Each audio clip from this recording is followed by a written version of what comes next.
If I'm making this huge claim and saying, okay, these people are using homosexuality and lesbianism as a form of depopulation, what you should be asking me now is how? How do you get them to participate willingly when they don't even know it? Remember what Neely Fuller Jr. tells us: if you do not understand white supremacy as racism, what it is and how it works, everything else you understand will only confuse you. If you don't understand white supremacy, you'll be like, what is happening?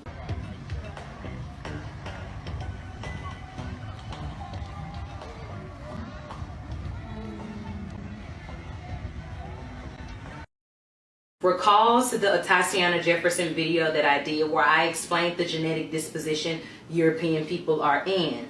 Less than 10% of the people on the world are white folks. The solution that they've employed to that: eliminate the dominant gene. The dominant gene being the black man and black woman.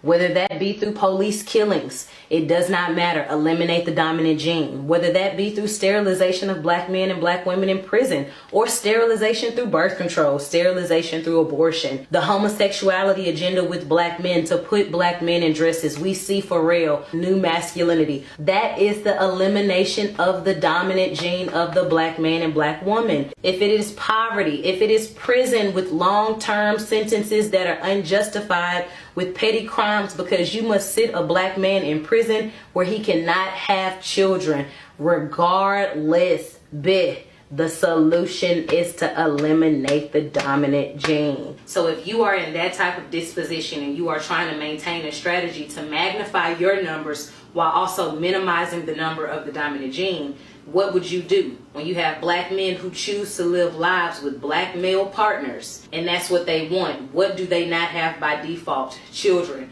There are alternative measures and synthetic forms of procreation and reproduction. You can pay for these things. However, when something is natural, it's free. When a woman is pregnant, breast milk is produced in her body naturally. She doesn't have to apply for the breast milk production. Where you have a healthy young woman and a healthy young man, the young man does not use any contraceptive. The woman is not on any form of birth control and she does not use any form of contraceptive. They come together, a child is going to be produced by default and it's free. So in a system of white supremacy, how do you create a condition of homosexuality and lesbianism in a culture of people when they don't even know it?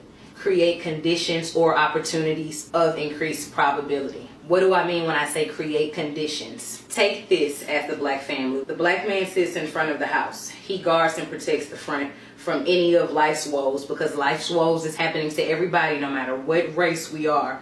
At the back of the house is the black woman. You can consider her like the power forward. You can consider him like the point guard. Inside this house, you have black children. When you take that very same black home and you remove the black male, now the black woman has to fend for the very same house alone. The first thing that you must do when you're creating the conditions for allowing homosexuality and lesbianism to be introduced, you must break the foundation of the black family. Remove the man for some reason, whatever reason, whether it be drugs, incarceration, death, resources, not being able to get along with the mom, just differences in opinions, infidelity, whatever the case may be, there has to be some type of destruction of the foundation of the home. From there, what you produce is latchkey kids. Essentially, these latchkey kids who, while their mothers are at work, or sometimes even while their fathers are at work, who walk home alone, who might have to see themselves off the bus, or who have a neighbor who sees them off the bus,